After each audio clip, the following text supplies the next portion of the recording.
कलदार जंगल की सघन हरियाली के बीच, जहां सूरज की किरणें भी मुश्किल से जमीन को छू पाती थीं, एक रहस्यमय सन्नाटा छाया रहता था। ये जंगल उत्तर भारत के हिमालयी तलहटी में बसा था, जहां स्थानीय लोग इसे शिकार का जंगल कहते थे। कहानियां थी कि इस जंगल में एक सफेद बाघ रहता है जिसे कोई इंसान कभी पूरी तरह नहीं देख पाया। और फिर था वह अदृश्य दैत्य जिसके बारे में गांव वाले फुसफुसाते थे, एक ऐसी शक्ति जो जंगल की रक्षा करती थी, लेकिन जो किसी को बख्शती नहीं थी। अर्जुन शर्मा, एक युवा वन्यजीव फोटोग्राफर, अपने कैमरे के साथ जंगल के किनारे बसे छोटे से गांव रामपुर में पहुंचा। उसका चेहरा उत्साह और जुनून से चमक रहा था। उसने सुना था कि कलदार में एक सफेद बाघ देखा गया है, एक ऐसा प्राणी जो प्रकृति की दुर्लभ कृति था। अर्जुन का सपना था कि वह इस बाघ की तस्वीर ले, जिससे उसका नाम दुनिया भर में मशहूर हो। गांव के चायखाने में, जहां पुराने लकड़ी के बेंच और मिट्टी के कुल्हड़ों में चाय की खुशबू हवा में तैरती थी, अर्जुन ने स्थानीय लोगों से बात शुरू की। सफेद बाघ की कहानी सच है? उसने एक बुजुर्ग से पूछा, जिसके चेहरे पर समय की लकीरें साफ दिख रही थीं। बुजुर्ग ने अपनी चाय का घूंट लिया और गहरी सांस छोड़ी। बेटा, वह बाघ कोई साधारण जानवर नहीं है। वह जंगल का रक्षक है, और जो उसे पकड़ने की कोशिश करता है, वह अदृश्य दैत्य का शिकार बन जाता है। अर्जुन ने हल्के से मुस्कुराया।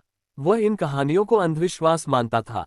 मुझे सिर्फ एक तस्वीर चाहिए बाबा, मैं जंगल को नुकसान नहीं पहुंचाऊंगा।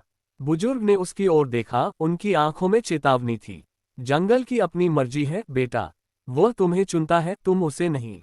अगली सुबह अर्जुन जंगल के प्रवेश द्वार पर पहुंचा, जहां उसकी मुलाकात मीरा से हुई। मीरा एक स्थानीय वन रेंजर थी, जिसके कंधों पर जंगल की सुरक्षा की जिम्मेदारी थी।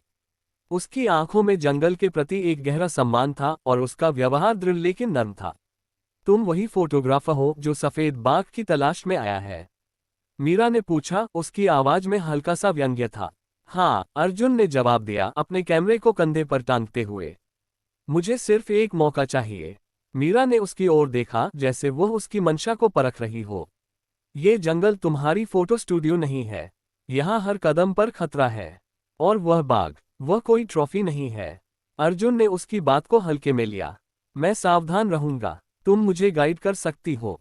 मीरा ने एक पल के लिए सोचा, फिर सहमति में सिर हिलाया। ठीक है, लेकिन मेरी शर्तों पर। जंगल के नियम तोड़ने की कोशिश मत करना। उसी समय जंगल के किनारे एक और शख्स छिपकर उनकी बात सुन रहा था। विक्रम, एक कुख्यात शिकारी, जिसके लिए सफेद बाघ का खाल लाखों रुपये की कीमत थी। उसने अपने साथियों को इशारा किया, ये लड़का हमें उस बाघ तक ले जाएगा, और फिर वह हमारा होगा। जंगल के अंदर कदम रखते ही अर्जुन को एक अजीब सा एहसास हुआ। हवा में एक ठंडक थी जो मौसम के हिसाब से नहीं थी। पेड़ों की घनी छाया में सूरज की किरणें टुकड़ों में बिखर रही थीं। मीरा ने उसे रास्ता दिखाया, उसकी नजरें हर छोटी बड़ी आवाज पर थीं। यहाँ के जानवर तुम्हें देखने से पहले ही तुम्हारी गंध सूंघ लेते हैं, मीरा ने कहा, एक पेड़ के पास रुककर। उसने जमीन पर कुछ निशान दिखाए, बाघ के पंजों के निशान, लेकिन वे अचानक गायब हो गए, जैसे कोई जादू हो। यह कैसे मुमकिन है? अर्जुन ने हैरानी से पूछा। मीरा ने जवाब नहीं दिया, लेकिन उसकी आंखों में एक रहस्य था। जंगल में सब कुछ वैसा नहीं होता जैसा दिखता है।